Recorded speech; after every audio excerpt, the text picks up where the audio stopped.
Clutch Sports Talk. Let's go.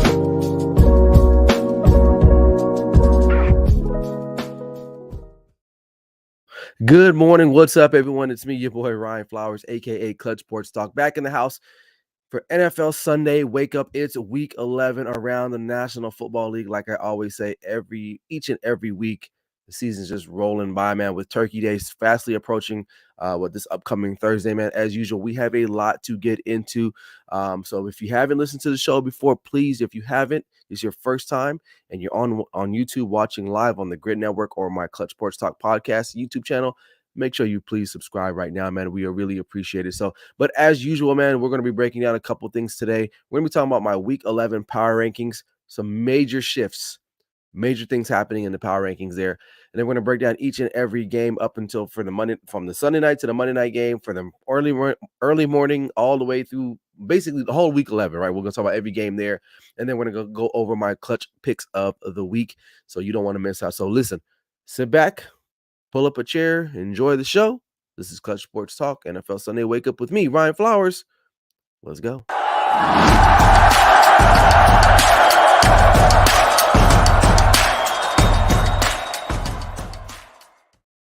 Good morning, one and all. Hope you guys are doing all right, man. Like I said before, if you haven't listened to my show before, please, you will be entertained. I hope you are entertained, right? But hey, like I said, man, hey, happy good morning to everyone there out there watching. If you're in the live right now and you want to drop a comment, please make sure you do so now. Also, like, share, and subscribe as you're watching and listening to the show as we speak. So week 11's here, y'all. I mean, a lot of news and injuries around the NFL. I mean, let's just start with a little bit with the injuries, right? You got Joe Burrow suffered an injury Thursday night. He's out for the year, torn ligament. Then you got Mark Andrews. He's out for the Baltimore Ravens, which we'll talk about here in just a second. Just another slate of injuries to key contributing players for an NFL team. So, and you know, the AFC North just got hit. You know, double whammy, right? Deshaun Watson's out for the rest of the year. He's having elective surgery on his shoulder.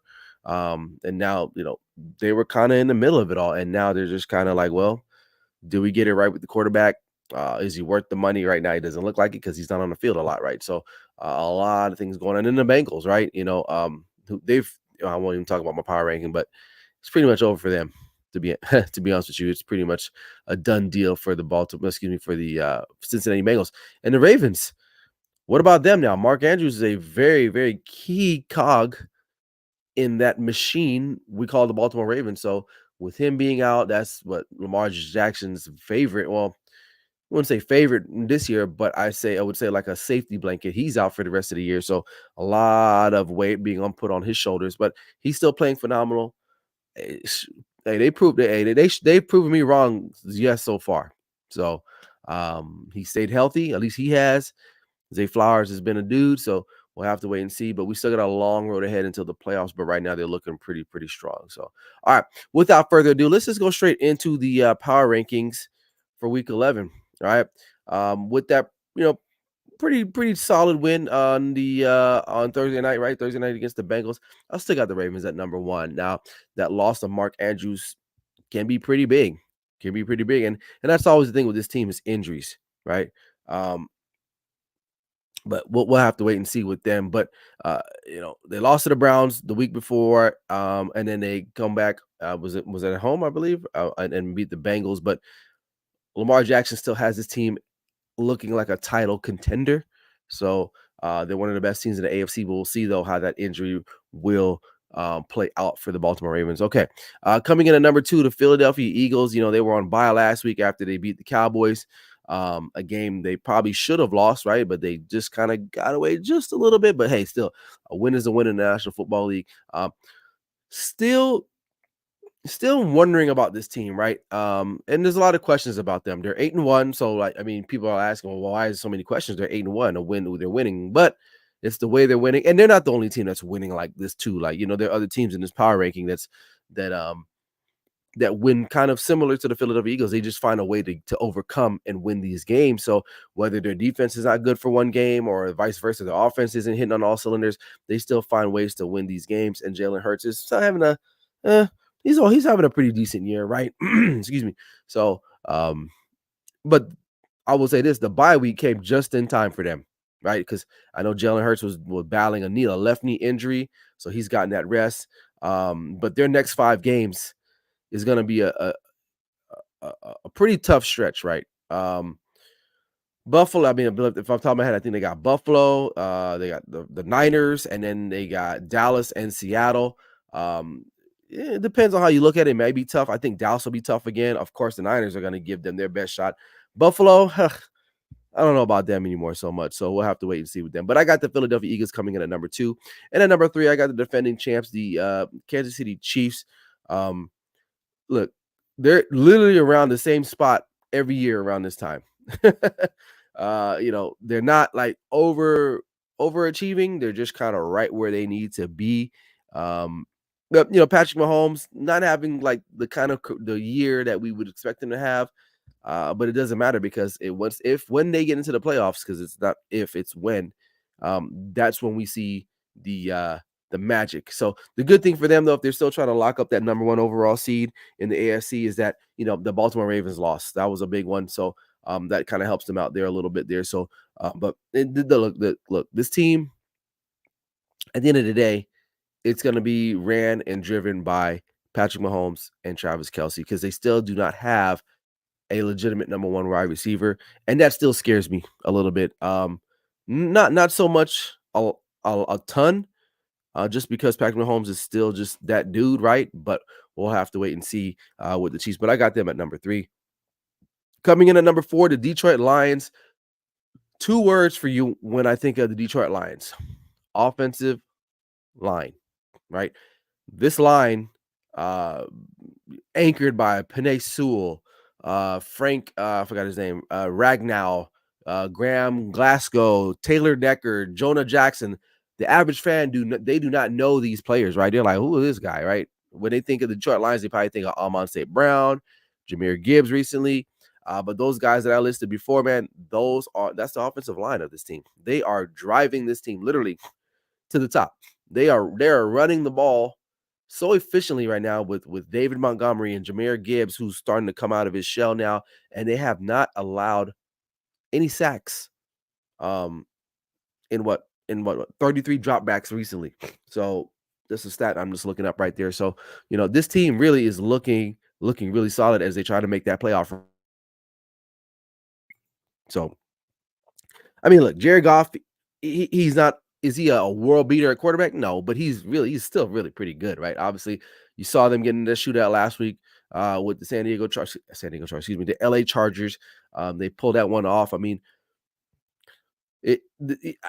I don't want to fully accept this team yet, because when it's time to really play a meaningful game, will they show up? They don't really have a meaningful game this week, right? They're playing the Bears at home. You should win that game, right? Then they got to turn around really quick and play Thanksgiving. But it's still a nice story, and I got them at number 4 right now. All right.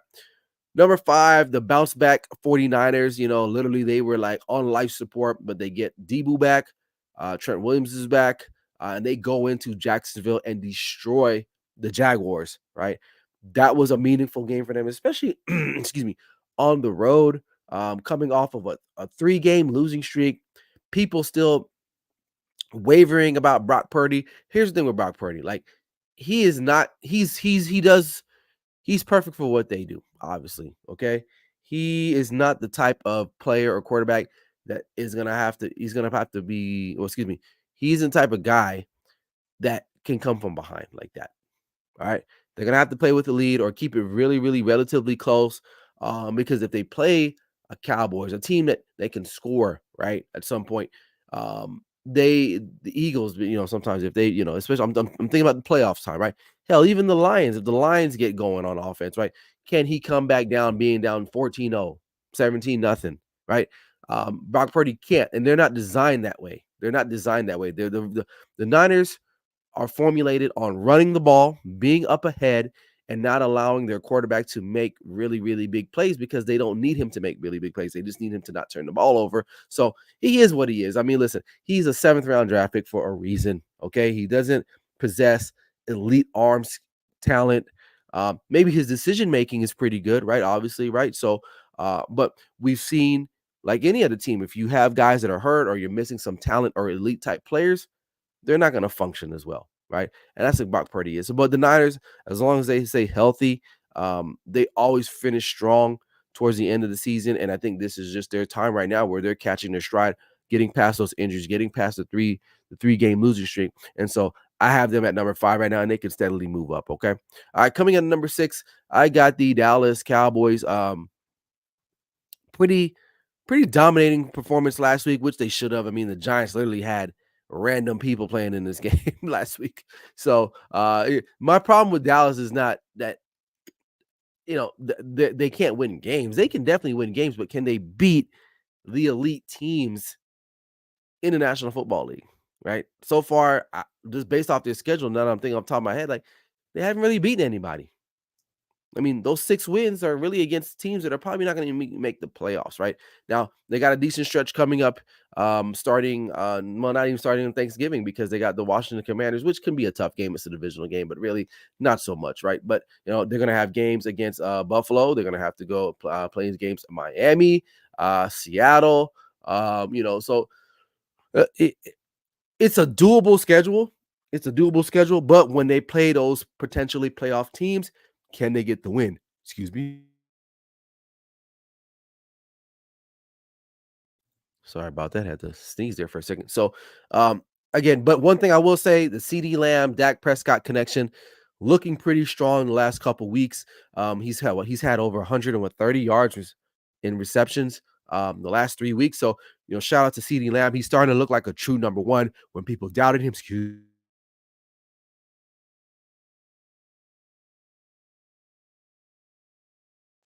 man, this winter season, man, always gets my allergies going. But anyway, so but Dak is Dak in the MVP conversation? I don't know. I like Dak. Don't get me wrong. And I was just talking about this with someone the other day, and I was like, it's not that I hate Dak. I think it seems like a good guy. You want to root for him. His story is phenomenal. What he's had to overcome. His mother losing the battle of cancer. His brother committing suicide a couple years ago. He plays for the probably the most prominent sports organization in all of sports, right? A lot of people know who the Cowboys are. So there's a lot of pressure on him, but listen, you should beat the Giants at home the way they did. All right. You should beat the Commanders next week. Hell, today they're on the road in Carolina. You should beat Carolina, right? So I'm not worried about that. It's when they play the Eagles. It's if when they get a chance to play when they had a chance to play the Niners in a statement game, right? How do they combat that? How do they go about doing so, winning those games? So that's my thing with them is that, when it's time to put up and shut up, they usually just shut the hell up. So that's my plight as a Cowboys fan. But anyway, all right, I digress. Moving on. I got the Miami Dolphins coming in at number 7. They're kind of like the Cowboys in a sense where look good playing against the shitty teams, but when it's time to play a team that's pretty formidable, where have you been? Right? They've lost what their 2 or 3 matchups against top rated teams that are going to be making the playoffs. Tua and Tyreek look phenomenal still, but however, though, I mean, again, like the Cowboys, can you beat? I mean, you lost your matchup to the Eagles, right? That was Sunday night.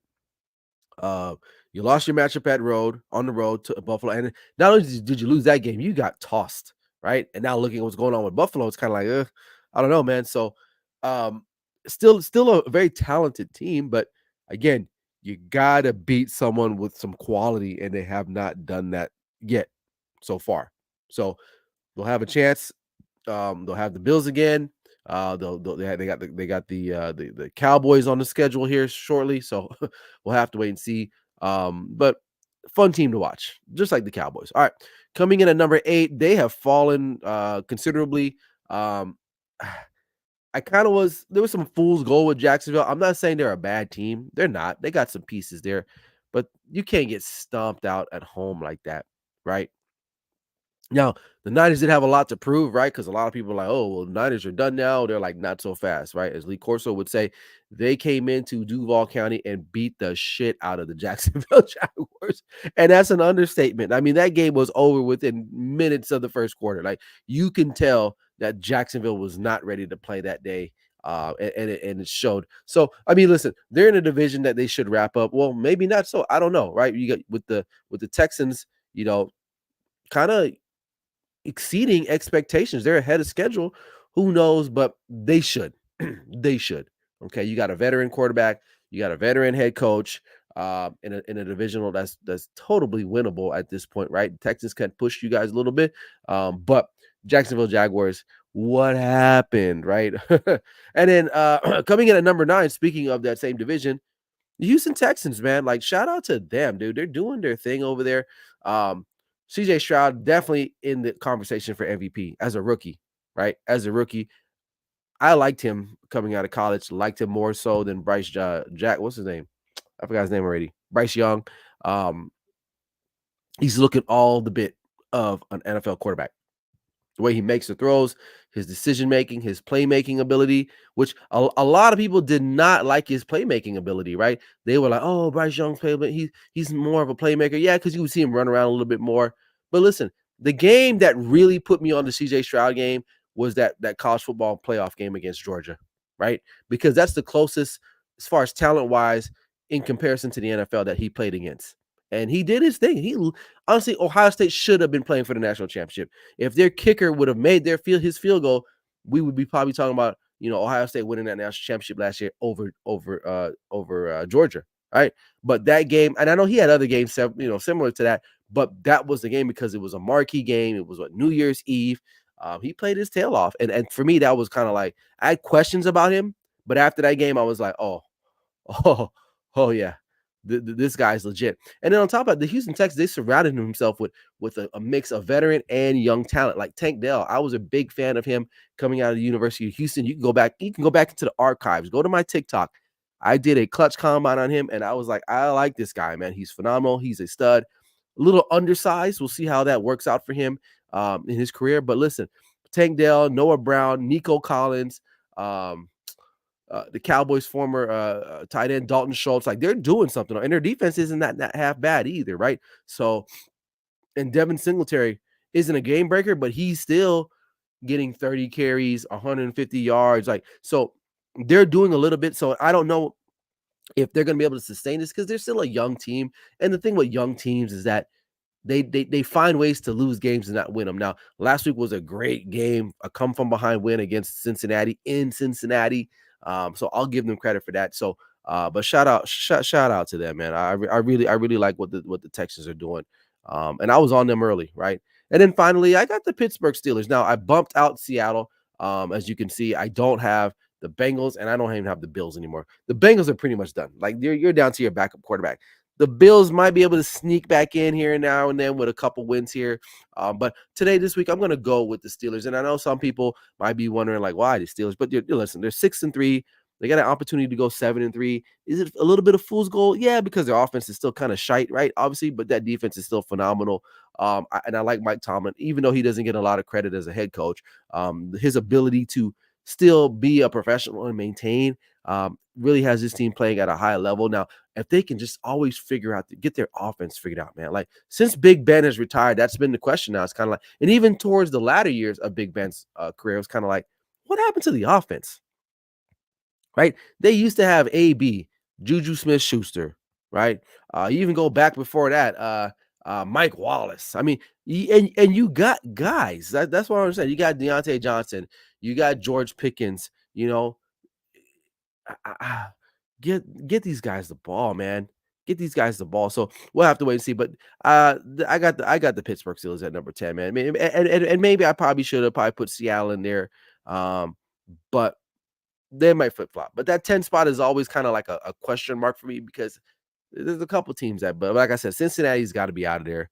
But other than that, Minnesota might be making a case, right? They're moving up steadily, right? They've won their last 4 or 5 in a row. Oh, they're 5 in a row, if I'm not mistaken. Big game tonight against Denver in Denver. So, but I think Pittsburgh can sustain it, and I think Seattle has a chance of sustaining it as well too. So we'll have to wait and see with that. So, all right, enough of that. Let's take a look at the previews for each of these games today. Going into, actually, take a look at some comments. Actually, I take that back. What's up, my boy Patrick? He says, in reference to the Eagles when I started off the power ranking, he says, Eagles have a daunting schedule on the horizon. Chiefs, Bills, Niners, Seahawks, Cowboys will be their make or break. If they can fly high and wrap up the number one seed, could be a couple losses as well. Right? No, he's absolutely right there. I see some losses in there. I think it starts soon, obviously. But you're definitely right. The Niners, yeah, I think they'll take care of the Bills, but that Niners game and the Cowboys game and the Chiefs game are going to be somewhat. The Seahawks game, I don't know where that game is, but if it's in the Northwest, maybe, right? But yeah, but definitely some formidable teams, right? As you said. All right.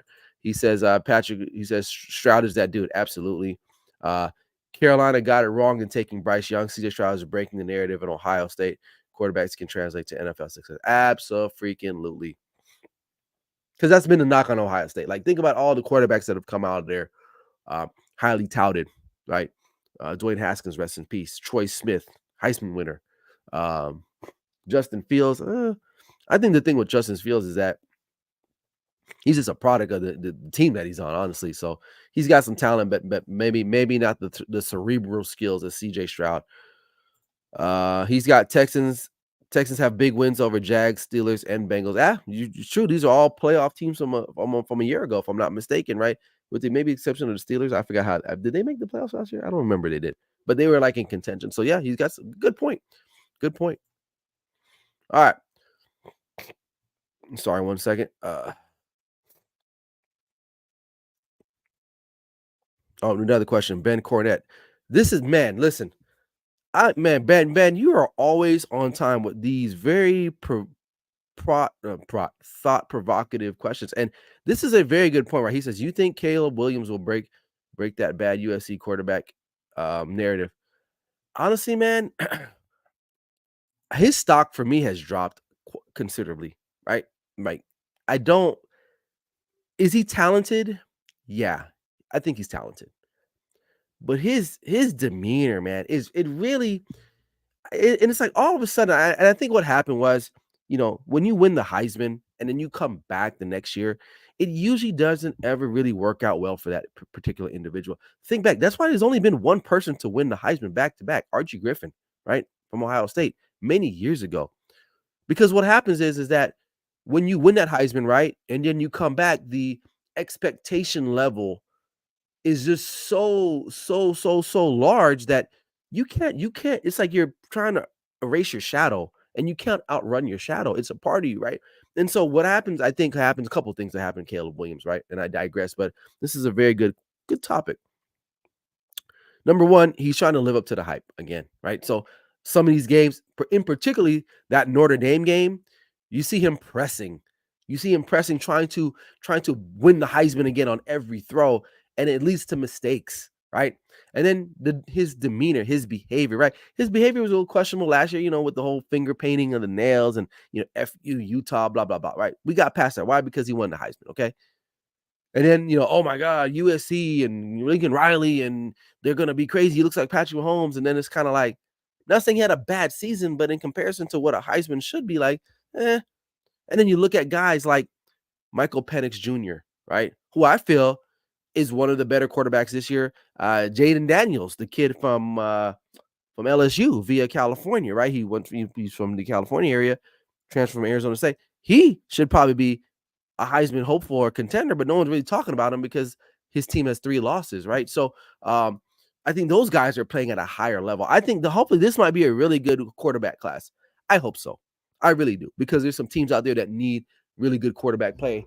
So yeah, Caleb Williams, man, I think people, there might be some teams that are like, and I think I said this last week, they may not like his leadership ability, man. Like, he might be a nice guy, whatever the case may be, but some of the behavior he's kind of displayed here in the last couple of weeks or so, a lot of that too has to do with his coaching. I really believe so. So in Lincoln Riley, although he's produced Kyler Murray, Baker Mayfield, now him, that's 3.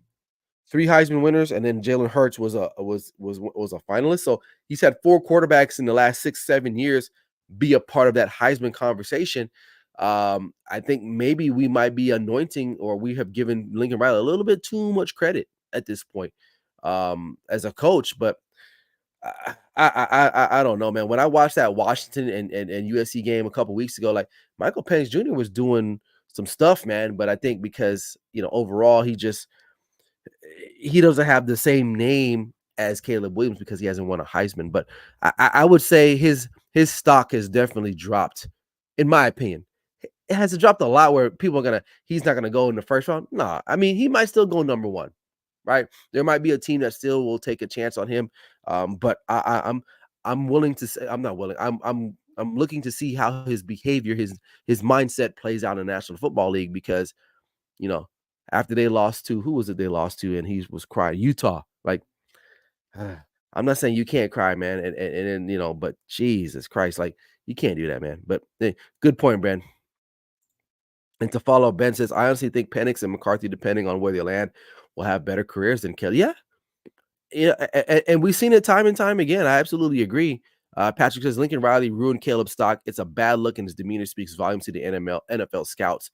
Michael Penix Jr. is likely the safe pick. Yeah, yeah, because he looks more like a leader, right? Where you look at Caleb Williams, all the antics, and it's like it's like a diva. Like it's just too much, man. Is the juice worth the squeeze in regards to Caleb Williams right now? Lincoln Riley will bolt USC eventually. He's better. He's a better Cliff Kingsbury. That's it. Yeah. 100% agree with that one, man.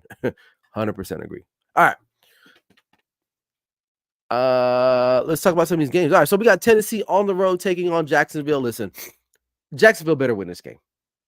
You cannot get stomped out like they did last week, and then you come and lose to the Titans right now. So with the rookie quarterback, nah, ain't gonna happen. So I got Jacksonville to win this game. All right. Moving on. We got the Chargers and the Packers. This can be an intriguing one, right? Because listen, both coaches to me. Hold on one second. Hate to do this, but 1 second. The Packers, right? So here's the thing. Both coaches are lame ducks. Brandon Staley should be fired. Okay. You're a defensive coach and your defense sucks. Number one. Matt LaFleur, what have you done without Aaron Rodgers? We're really starting to see that this guy maybe can't even coach. He was a benefactor of Aaron Rodgers. So very interesting game. You got two coaches that are, I would say, in the hot seat, right? But I'll go with Green Bay just because they're home. No, I take that back. I'm going to go with the Chargers because they have a better offense at this point. Now, I mean, that's the only reason why. Jordan Love, not the dude. I thought the Packers were going to be a little bit more efficient by running the football. They just haven't been. But I'm going to take the Chargers to win this game on the road. All right. Washington Commanders take against the New York Giants. Will the Giants win another game this year? That's the question, right? Should they win another game? Should they be tanking now to get one of these quarterbacks? Because Daniel Jones ain't it, right? We've seen that, even though you've committed to him financially.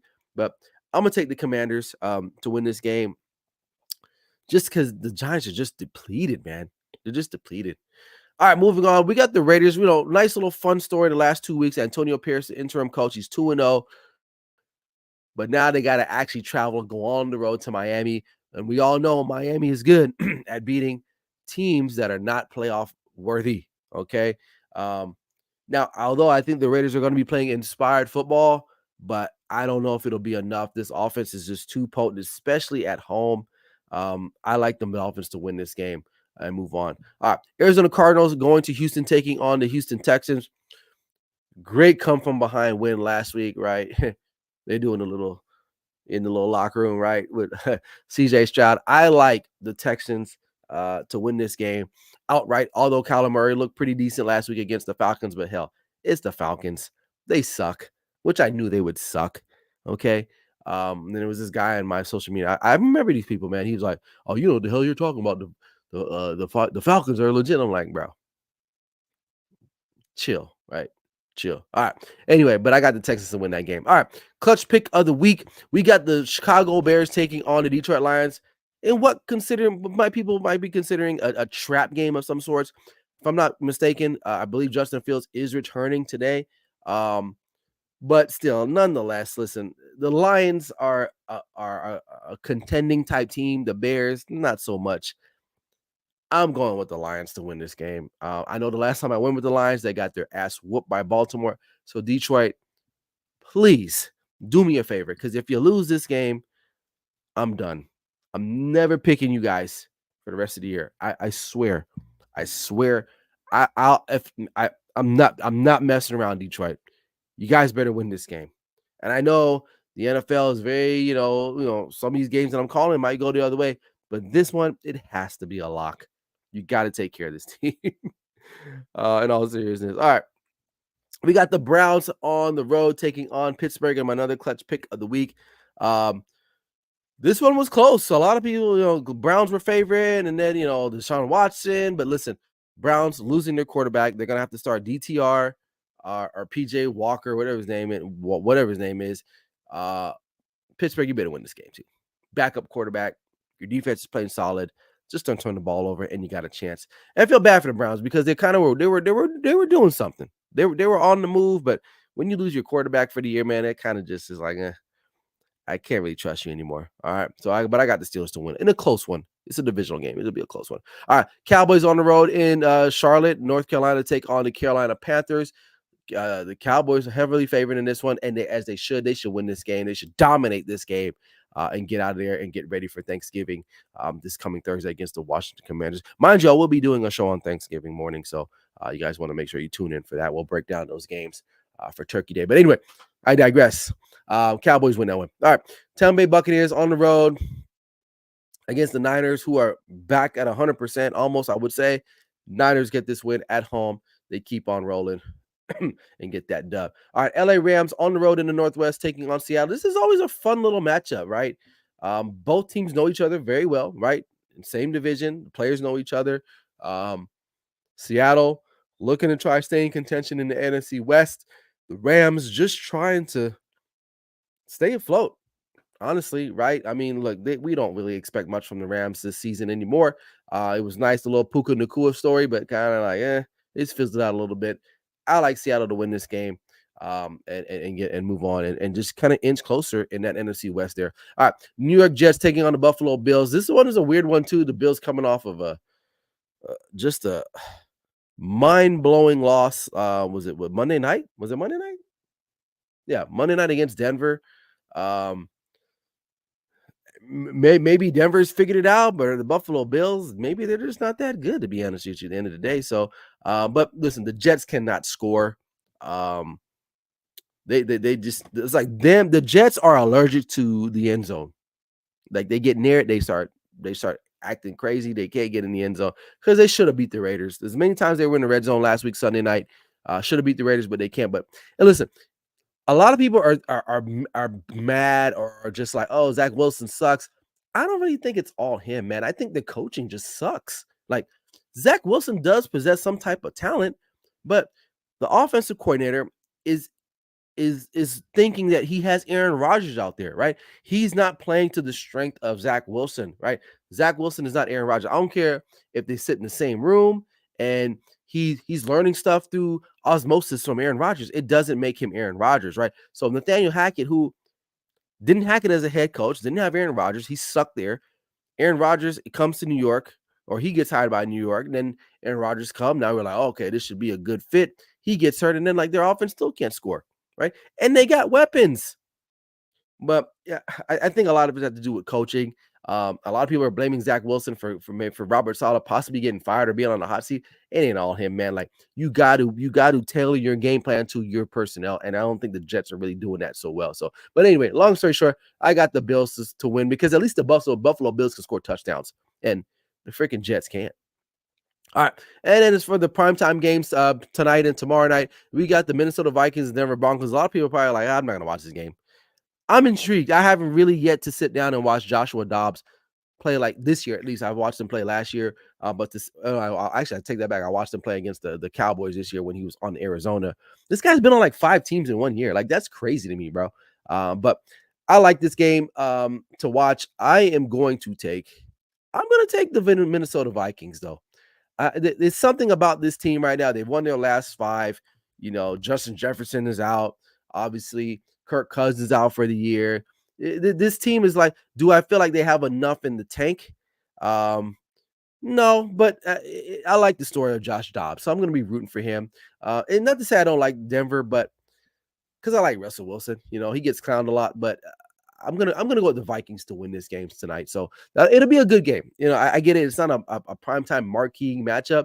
Like I think it would have been nice to see the Eagles and Chiefs tonight, but we're gonna get them tomorrow. So speaking of which, that's the next game. So Eagles and Chiefs, Eagles on the road in Kansas City, my final clutch pick of the week. This is another good test. Eagles coming off a bye. I think Andy Reid is he's got a really good record off of bye weeks. So I'm tripping. Well, yeah, but he was on a bye week too. Yeah, so both teams were all coming off bye. So his former team rematch of Super Bowl last year. The good thing for Chiefs is that they're at home.